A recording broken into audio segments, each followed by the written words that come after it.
Penasaran seperti apa isi portfolionya Kosem dan Pak Dodi bicara investasi? Kita bahas di video kali ini.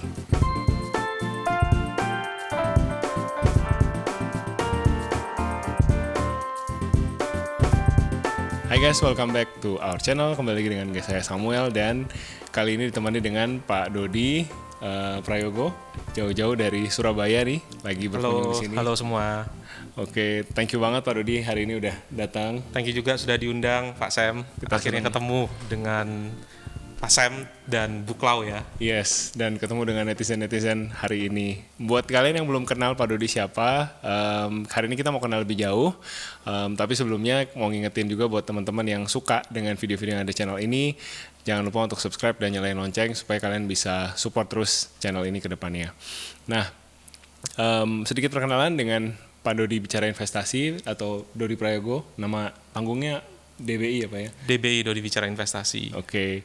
Nah, dengan Pak Dodi ini saya kenal video-videonya tuh di kala pandemi. Jadi tahun 2020 banyak waktu di rumah gitu ya, sambil kerja WFH tuh sayup-sayup pengen dengerin YouTube gitu, atau pulang kantor pengen nonton YouTube sambil makan malam.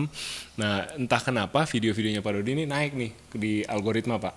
Jadi banyak video-video Pak Dodi khususnya tentang pensiun dini yang saya tonton dan akhirnya menginspirasi saya sendiri untuk ngomong, untuk menjalanin dan akhirnya ngomong juga tentang FIRE.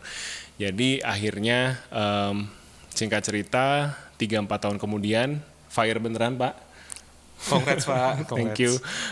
Thanks to video-video Bapak juga, dan itu jadi foundation buat saya belajar, kenal dengan buku-bukunya J.L. Collins, dengan Mr. Money Mastes, juga dengan literatur source yang dari luar negeri.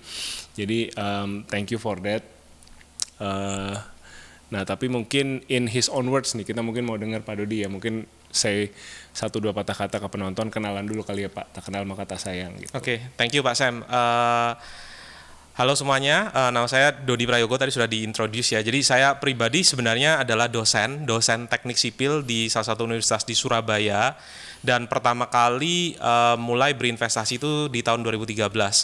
Secara kebetulan, memang panjang ceritanya kalau diceritain, tapi secara kebetulan 2019 saya membuat channel YouTube di akhir tahun 2019, dan tidak ada yang menduga 2020 awal terjadi pandemi, dan algoritma YouTube pada saat itu banyak sekali mendorong konten-konten finansial ke homepage-nya dari orang-orang yang saat itu pada work from home semua ya, yang pada di rumah semua karena ada PSBB dan sebagainya. Dan akhirnya konten-konten yang dulunya awalnya tidak ada yang menonton, tiba-tiba ada gelombang views yang cukup banyak juga, dan beberapa video mungkin seperti salah satunya yang membahas tentang pensiun dini, ada yang naik, ada yang review aplikasi juga naik, dan seterusnya. Hingga sampai sekarang saya mencoba untuk men-sharingkan apa yang selama ini saya sudah lakukan melalui konten YouTube saya.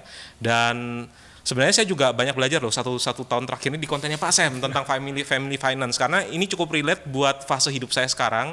Saya yang saat ini juga sudah punya anak, berkeluarga, kurang lebih backgroundnya sama seperti Pak Sam, dan jadinya bisa di-refreshkan kembali ya tentang kalau dulu budgeting awal-awal, pada saat awal-awal mengatur keuangan keluarga, rajin budgeting, ternyata sudah kendor lagi ngeliat video Pak Sam, wah ya ternyata perlu juga ya untuk budgetingnya. Akhirnya saya malah belajar dari Pak Sam melalui video-videonya. Ini guru saya. Terima kasih Pak Sam. Thank you Pak. Iya, jadi kebetulan banget kali ini ceritanya adalah Pak Dodi lagi ada urusan di Jakarta. Betul. Sebenarnya ketemu in person udah pernah ya waktu saya ke Surabaya. Ada acara juga waktu itu, cuman sebentar waktu itu. Nah ini ketemu cukup lama sampai ke rumah nih Pak Dodi di rumah saya, dan akhirnya kita pikir ya udah deh sekalian kita konten bareng gitu ya. Barangkali nanti ada konten lagi ya habis ini atau yang lain-lain. Nah hari ini kita mau bahas apa? Hari ini kita mau bahas bandingin portfolio. Jadi portfolio comparison ini buat aku pribadi kayaknya akan menarik karena Pak Dodi dan aku gaya investasinya meskipun mirip, sama-sama berat di saham, tapi aku tahu Pak Dodi tuh ngulik banget dan punya conviction ke saham-saham individu tertentu. Sementara kalau aku dan Klau cenderung, kalau teman-teman yang nonton udah tahu kalau kami tuh ya udah indexer aja gitu. Kami banyak beli indeks, dan seperti teman-teman tahu indeks kan lagi nggak kemana-mana tahun ini. Jadi kayaknya ini sekalian saya mau konsultasi juga mungkin ya, sekalian saya mau nanya-nanya juga sama Pak Dodi dan mau compare gitu. Nah mungkin sebelum ke Pak Dodi saya cerita dulu. Jadi portfolio saya dulu kali ya, kita cerita. Nah kalau portfolio kami tadi sebelum bikin video ini kami sudah aku coba lihat lagi gitu ya portfolionya saat ini. Ini kita bicara kalau aku nggak dipisah, jadi semua dana pensiun, dana pendidikan ada di satu kantong dan kami tracking per bulannya itu di satu kantong yang sama. Nah dari 100% itu 64% itu saat ini ada di saham. Nah cuman mayoritasnya adalah index fund. Jadi kami nggak beli saham langsung, tapi kami beli mayoritas sih di IDX 30 Pak. IDX 30 Afris, nah kami beli di situ, itu 64% dari portfolio kami. Kemudian yang terbesar kedua setelah itu apa? Nah saat ini ada di peer-to-peer lending gitu. Nah saya juga mau tanya-tanya soal peer-to-peer lending, karena belakangan Pak Dodi sering bikin konten, peer-to-peer lending jangan masuk. Dan ngobrol sama teman-teman juga gitu ya. Dan ini kita bebas ngomong ya, karena nggak ada sponsor apa gimana gitu. Kemudian di peer-to-peer lending itu 13,8%. Kemudian yang terbesar ketiga itu baru deposito. Nah deposito ini di 8,25% dan kayaknya increasing, kayaknya growing, karena belakangan kita lihat deposito makin dimudahkan, ada deposito BPR ya, kalau Pak Dodi teman-teman tahu bisa beli online gitu, bisa top up online, nggak usah ke banknya lagi. Nah, ini kayaknya akan jadi instrumen investasi yang kami akan banyak explore tahun 2023 ini. Sisanya apa? Sisanya ada sedikit di logam mulia, kemudian ada di obligasi, ada juga valuta asing ya. Jadi foreign exchange tapi bukan trading. Ya, kami nyimpen uang luar negeri gitu di brankas gitu. Ini dari bekas jalan-jalan atau dari mana gitu. Seperti itu kalau saya. Kalau Pak Dodi gimana Pak? Iya, wah menarik ya. Ternyata memang dominannya juga sebenarnya ada kesamaan. Jadi dominannya kalau saya pribadi juga ada di saham. Nah kalau untuk portfolionya sebenarnya kalau saya pribadi tidak menggabungkan jadi satu. Jadi saya punya portfolio untuk dana pensiun sendiri. Kemudian kalau untuk portfolio dana pensiun itu diatur oleh saya pribadi. Sedangkan untuk portfolio dana pendidikan anak, supaya siapa tahu ke depannya ada kenapa-kenapa, saya pisahkan, istri yang ngatur. Jadi di portfolionya itu atas nama akun istri dan belinya juga di akun istri. Jadi kalau saya bicara untuk portfolio dana pensiun sendiri, saya punya di saham dan jumlahnya agak naik kalau dibandingkan dan 2-3 tahun yang lalu. Jadi kalau 3 tahun yang lalu portfolio saya di saham ini termasuk saham yang dibeli secara individual dan juga reksadana indeks ya. Saya juga penganut reksadana indeks karena rata-rata aliran FIRE biasanya disuggest untuk indeks investing karena low cost dan sebagainya. Itu kalau tahun 2020 sebelum pandemi itu 70% di saham dan reksadana indeks, 30%-nya yang instrumen fixed income. Jadi termasuk di dalamnya ada tadi deposito BPR, deposito konvensional, ada obligasi FR, ada reksadana non saham. Kalau sekarang ini kurang lebih tadi saya ngecek di sekitar 94% ada di saham. Saham kalau mau lebih detailnya lagi dari 94% tadi, sekitar 20% ada di reksadana indeks dan sisanya berarti sekitar 74% itu ada di saham ya. Berarti 74 ditambah 20 94. Ya, 74% ada di saham individual, di mana kalau di saham individual ini kurang lebih mungkin kisaran ada di 5 saham. Wow. Kurang lebih memang ada beberapa saham tapi yang belum selesai terjual dan sebagainya. Cuman kalau kita bicara mayoritas sahamnya apa itu kurang lebih terkonsentrasi di 5 saham. 5 saham dan saham yang saya pilih memang saham-saham yang sesuai. Ini pasti netizen gatel nih tangannya mau komen di bawah. Sahamnya apa Pak Dodi, boleh bocorin gitu. Ya, intinya saham-saham blue chip yang kinerjanya bagus, di harga yang murah, ada di berbagai macam sektor, consumer goods ada, di konglomerasi juga ada. Juga ada beberapa di saham-saham properti. Kalau lihat story-nya Pak Sam, kayaknya di story kayaknya sama deh. Kayaknya ada yang sama. Dan juga ada beberapa saham-saham di konstruksi karena saya background-nya adalah teknik sipil. Jadi kurang lebih seperti itu. Nanti boleh juga kalau mau tulis-tulis di komentar. Nanti kalau saya lihat ada yang sama mungkin kasih kode atau gimana. Kasih emoji nanti. Kasih emoji nanti ya. Itu kurang lebih. Kemudian sisanya 20% saya taruh itu di reksadana indeks. Memang agak sedikit ada perubahan. Jadi sepanjang 1 tahun terakhir ini saya masuk ke indeks lain, yaitu indeks Srikati. Karena indeks IDX 30 ini kita tidak menduga pada saat awal berinvestasi 2020, indeks IDX 30 ini sesuai dengan apa yang diekspektasikan ya. Jadi saham-saham yang bagus, kinerjanya bagus. Tapi entah kenapa di tahun 2022 ada 1-2 saham teknologi yang dimasukkan di sana.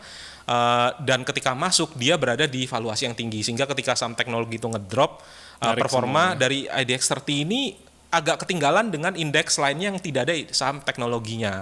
Makanya saya masukkan ke indeks Srikati, tapi tetap dominan masih di IDX 30, berharap pasti orang-orang pintar yang ada di saham-saham teknologi tadi bisa menemukan solusinya sehingga kinerjanya yang bertahun-tahun masih merugi bisa menjadi profit dan akhirnya kembali seperti semula.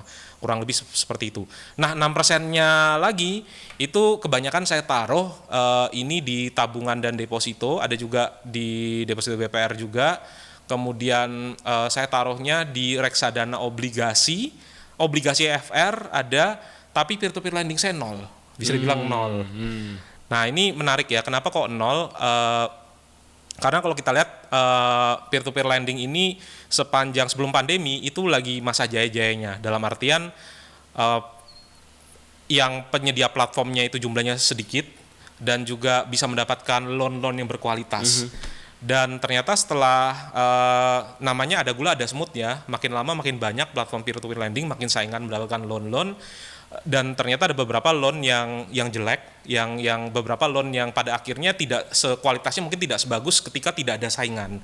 Itu yang mendasari setelah apalagi kena pandemi, banyak yang UMKM yang kesulitan untuk operasi sehingga banyak yang gagal bayar. Itulah yang menyebabkan pada akhirnya banyak yang mengalami gagal bayar. Dan saya mungkin sudah nggak bikin konten peer-to-peer lending 2 tahunan ini, sudah nggak bikin konten peer-to-peer lending karena takut nanti teman-teman saya takut salah ini aja ya, akhirnya saya nggak terlalu bikin lagi, fokus kepada apa yang saya invest. Kalau saya memang nggak invest di peer-to-peer lending, saya nggak bikin konten peer-to-peer lending. Jadi 0% untuk saat ini. Kurang lebih seperti itu untuk peer-to-peer lending. Kemudian saya tidak punya emas, kemudian tidak ada kripto, 0% di kripto. Foreign exchange mungkin ada NTD ya, Taiwan dollar, karena hampir setiap tahun ke sana kayak semacam rumah kedua karena studinya cukup lama di sana dan ada banyak teman di sana dan punya koneksi dengan dosen-dosen di sana juga, dosen-dosen yang bimbing saya, sehingga adalah beberapa Taiwan dollar, dan adik saya juga sedang berkuliah di sana juga. Jadi kurang lebih seperti itu. Jadi sebenarnya cukup simple sih, tidak se-diversified yang mungkin teman-teman kira yang harus punya semua instrumen investasi. Kurang lebih seperti itu. Kalau ini Pak, properti gitu? Nah, menarik ya. Saya teknik sipil tapi properti ini sementara masih belum punya, karena satu, untuk punya properti perlu cash awal yang tinggi. Kalau tidak mau ambil skema KPR yang kita harus bayar bunga. Itu yang pertama. Kemudian yang kedua, idealnya properti ini harus bisa kita sewakan. Jadi kalau seandainya kita simpan aja mengharapkan capital gain, mungkin kenaikannya tidak sesignifikan itu, apalagi sekarang demand dari properti juga lagi menurun gitu ya di beberapa tahun terakhir ini. Dan saya masih belum ada waktu juga, karena properti juga perlu kemampuan semi aktif juga untuk bisa mengelola dealing dengan penyewa dan juga macam-macam, sehingga saya putuskan untuk tidak punya properti. Kalau mungkin kedepannya atapnya nggak bisa bocor ya? Iya, reksadana atapnya nggak bisa bocor. Kalau properti harus ini ya, harus diurus gitu kurang lebih. Betul. Nah, saya tuh kan terinspirasi dari, jujur Fire Movement ini awalnya Pak Dodi gitu. Saya nonton video Pak Dodi, terus kemudian memperlengkapi diri dengan ilmu-ilmu dari fire content creator yang memang mayoritas masih di luar negeri Pak, masih based on Amerika Serikat gitu. Jadi dari konten-konten mereka kadang saya juga cerna mentah-mentah gitu. Oh, kita indexing. Nah, rasakan 2023 indexing nggak kemana-mana gitu. Betul. Jadi tipsnya apa Pak untuk teman-teman yang mungkin lagi belajar investasi juga, index fund investing tahun ini arahannya kemana gitu. Karena aku juga ngelihat Bapak punya conviction ke 5 saham gitu kan.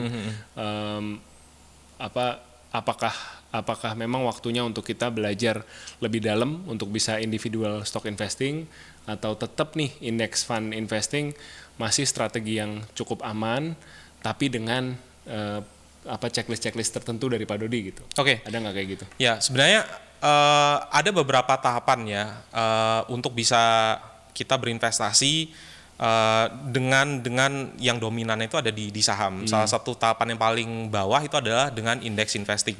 Bukan berarti index investing ini yang paling tidak begitu bagus ya, tapi justru ini adalah cara yang sederhana untuk kita itu bisa mencapai yang namanya kebebasan finansial. Karena kalau kita lihat dari sejarahnya indeks, kalau dalam jangka panjang, IHSG itu berdiri tahun 1982, nominalnya 100, sekarang sudah 6.900-an, artinya sekitar 10, sekian persen. Tapi memang ada masa-masa di mana di 4 tahun, misalnya tahun 2000 sampai 2004, indeks itu nggak kemana-mana, bahkan turun gitu ya. Dan kita ada di satu fase di mana kita itu pulihnya lumayan cepat, dari nggak ada yang menyangka setelah 1 tahun 2 tahun indeksnya sudah kembali lagi ke level bahkan lebih tinggi daripada level sebelumnya di 6.600-an 6.700, nggak ada yang menyangka gitu ya. Jadi bagi teman-teman yang memang belinya di 1 tahun terakhir, belinya pada saat indeks kita kembalinya meroketnya cukup kencang sehingga mungkin ngerasa kalau dalam 1 tahun ini bahkan investasinya turun. Nah, saran saya adalah teman-teman bersabar gitu ya. Dan ketika memang mau next level, memang ada 2 pertanyaan yang perlu dijawab. Yang pertama, apakah teman-teman sekalian ini punya waktu untuk bisa mau belajar memilih saham? Karena jujur indeks itu dari 700 saham yang ada di bursa itu tidak semuanya bagus, tidak semuanya juga jelek. Makanya namanya indeks. Yang bagus menutupi yang jelek. Yang dulunya bagus belum tentu ke depannya menjadi lebih bagus, bisa jadi menjadi jelek. Yang jelek, yang dulunya jelek bisa jadi menjadi bagus. Ada sektor-sektor yang misalnya sektor komoditas yang dulunya itu jelek, tahun 2020 berdarah-darah, sekarang menjadi primadona di setahun terakhir, tapi sekarang juga lagi turun lagi. Jadi ada beberapa sektor yang nanti akan menjadi siklus. Mungkin banking yang lebih stabil gitu ya dalam 10 tahun terakhir, tapi ada kalanya nanti bisa jadi sektor banking ketika krisis dia yang jatuh paling duluan. Nah, bagi teman-teman yang memang masih belum punya knowledge seperti itu, bahkan investor saham terkenal sekalipun, Warren Buffett mengatakan kalau indeks investing ini adalah solusi bagi know nothing investor yang tidak tahu apa-apa gitu ya, tapi ingin merasakan pertumbuhan dari pasar saham yang ada di Indonesia. Jadi nggak ada masalah, asalkan memang teman-teman tidak punya waktu dan juga masih belum punya kemampuan untuk bisa memilih saham sendiri. Jadi indeks investing masih oke. Cuman memang harus bisa sabar, harus panjang sabarnya ya, harus bisa nunggu bertahun-tahun dan bahkan bisa jadi akan kalah dengan teman-teman lain yang beli 1 saham atau 2 saham yang kebetulan pada saat itu diapresiasi oleh pasar gitu ya, yang kembali naik. Itu yang pertama. Tapi kan challenge-nya gimana menemukan 1-2 saham itu kan. Nah, tidak itu untuk semua orang gitu. Tidak untuk semua orang. Kemudian yang kedua, itu mungkin teman-teman bisa menjadi investor saham, tapi mungkin awal-awalnya terdiversifikasi. Jadi mungkin ada yang beli 10 saham. Karena kenapa diversifikasi? Diversifikasi itu adalah cara untuk bisa melindungi dari ketidaktahuan. Jadi mungkin teman-teman sudah tahu beberapa saham-saham tapi tidak terlalu tahu secara detail, bisa beli saham-saham tersebut mungkin mulai dari yang blue chip terlebih dahulu supaya tidak gampang salah analisa. Bukan berarti semua blue chip itu pasti akan naik ya, tapi dengan saham blue chip tadi itu setidaknya mereka sudah menjadi blue chip kan pasti ada sebabnya, karena track record yang sudah bagus di tahun-tahun sebelumnya dan seterusnya, labanya juga tinggi. Dengan beli saham-saham blue chip tadi dan diversifikasi, harapannya returnnya sedikit di atas indeks, mungkin di atas 10% lebih sedikit. Nah, bagi teman-teman yang punya waktu, punya kemampuan untuk bisa menganalisa saham sendiri, teman-teman bisa mulai membeli saham dengan tingkat keyakinan yang tinggi, dengan analisa yang lebih mendalam. Nah, kurang lebih mungkin bisa beli sahamnya lebih concentrated gitu ya. Benar-benar yang yakin aja itu yang dibeli. Nah, kurang lebih seperti itu. Jadi tahapannya ada index investing, investasi saham tapi masih terdiversifikasi, investasi saham yang berikutnya adalah investasi saham yang lebih terkonsentrasi. Oke. Kurang lebih. Memang begitu. Kalau dosen yang ngomong tuh enak ya, terstruktur dan ada kesimpulannya di akhir. Beda sama saya yang ngomongnya ngalor ngidul.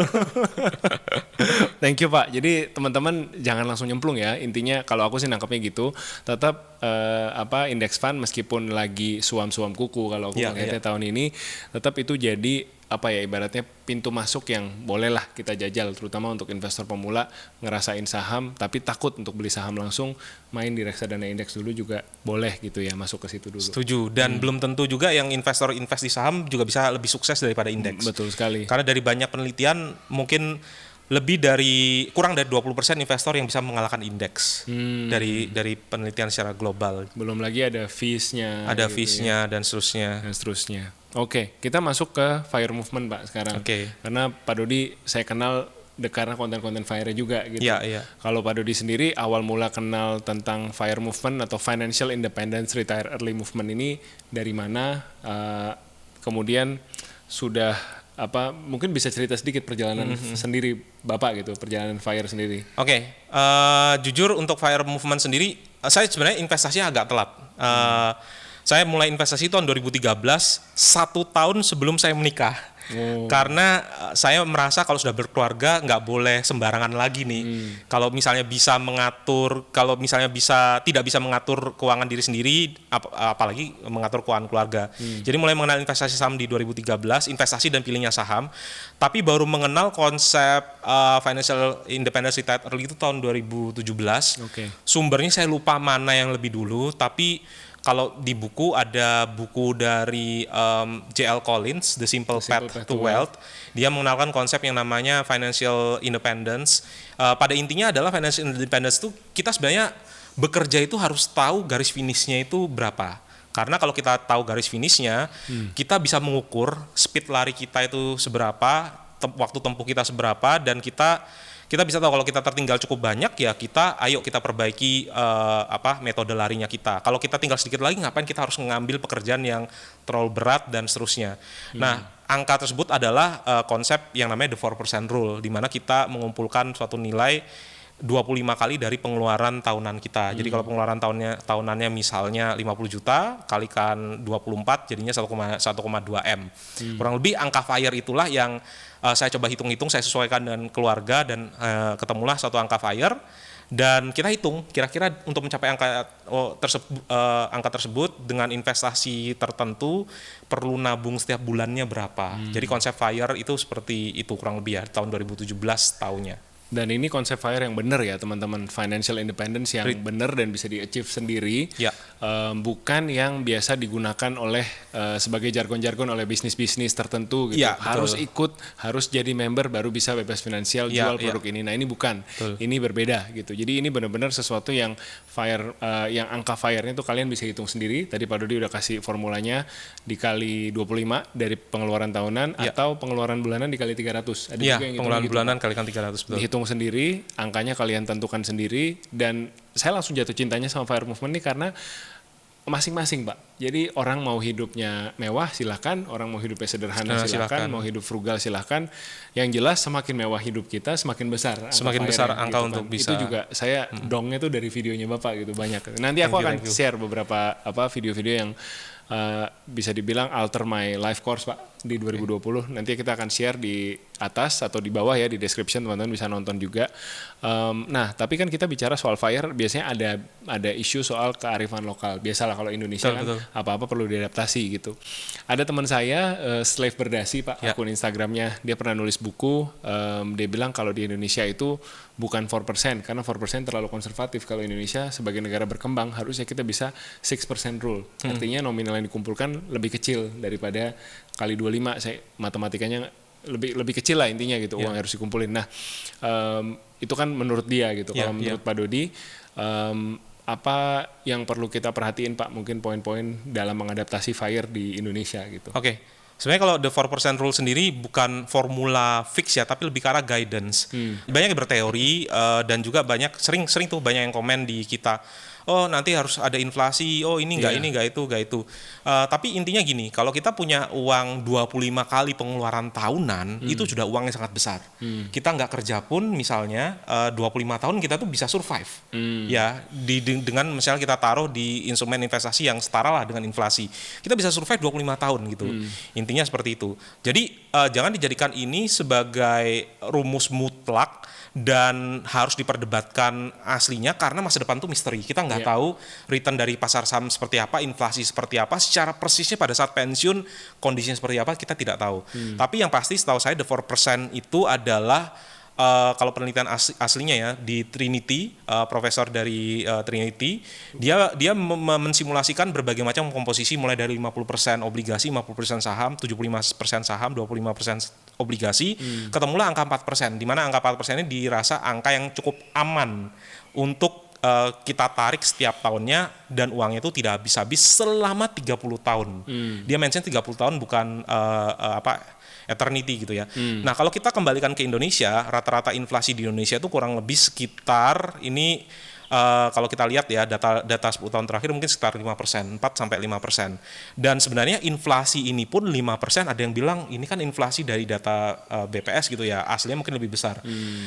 Perhatikan teman-teman, inflasi ini belum tentu juga kita harus lebih tinggi dari 4% ini. Kalau kita memang punya habit yang bagus, inflasi overall 5% bisa saja kita di bawahnya dengan peningkatan lifestyle yang lebih sedikit.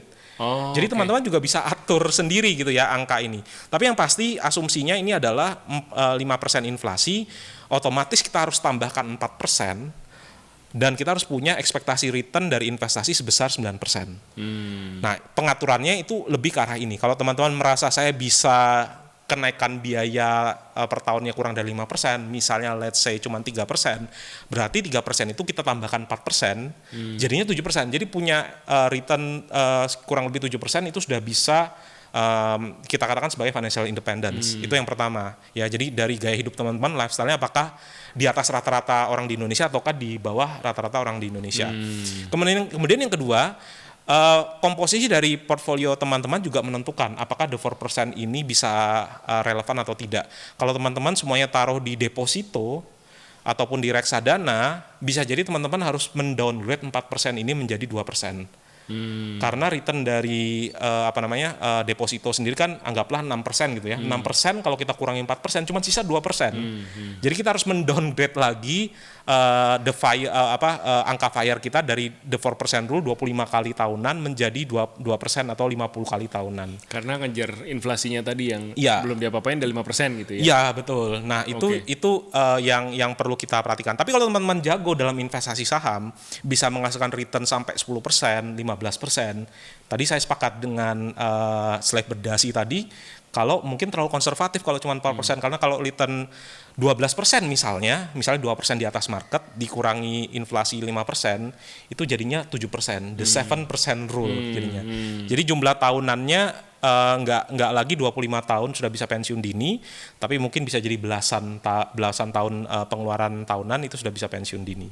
Oke. Tapi ini di sini saya melihat the beauty of kita pursuing FIRE adalah kita punya pilihan, kita mau tarik tuas yang mana. Betul. Kalau kalian masih semangat menganalisa saham, misalkan individual investor dan kalian punya conviction saya bisa ngalahin market gitu ya kejarlah misalkan return 12% tadi lewat individual stock picking gitu ya. Tapi kalau misalkan kalian udah merasa waktu saya udah nggak banyak, mungkin umur saya udah lebih senior, saya manage-nya lewat mengelola gaya hidup misalkan gitu. Itu juga bisa. Itu gitu juga ya. bisa. Jadi menariknya dari FIRE movement ini nggak ada siapapun yang menggatekeeping. Kalian nggak perlu masuk lewat saya jadi downline-nya Samuel atau Dodi Prayogo, nggak ada kayak gitu-gitu.